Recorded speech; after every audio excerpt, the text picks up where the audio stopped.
You'll notice in the last clip that one of the children was asked to stay behind to have individual feedback and support on their homework.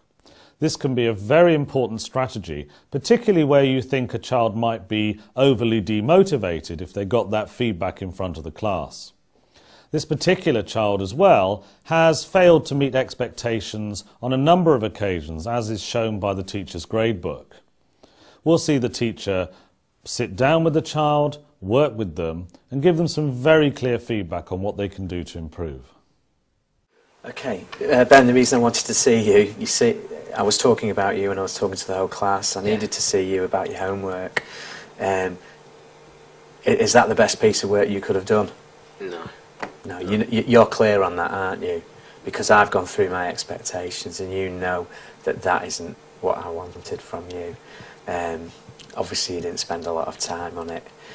I have got used to praising you, Ben, in class. Your work in class is really good, but I am disappointed with what you produced there. I've looked back in my mark book to check that it wasn't just me. And when I look back in them, and you can see these marks as well, when you look back on these marks, you can see that the grades are quite high, and then they're falling a little just very recently. And I look back in your book, and I can see that.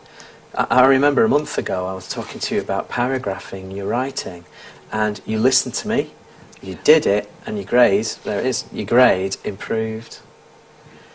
And now I look at what you wrote last night, or whenever you wrote this, and there's no paragraphs at all. The spelling isn't accurate. It's just not good enough. Are you going to do something about it, please? I'll try my best to do.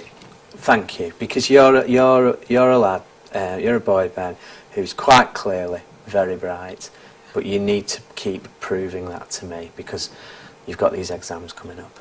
Okay. I understand, sir. Thank you very much. Thank you.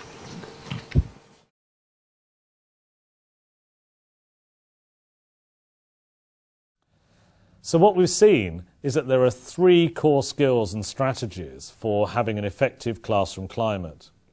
Firstly, having routines that are clear and consistent and taught to your learners. Secondly, having high expectations, and remembering to communicate those high expectations specifically in relation to any output that the children are going to do. Thirdly, using praise when the children have achieved those high expectations and being specific about what it is that they've done and communicating that to the whole group as well. Remembering, of course, that when your learners don't achieve your expectations, that is not the time to praise them.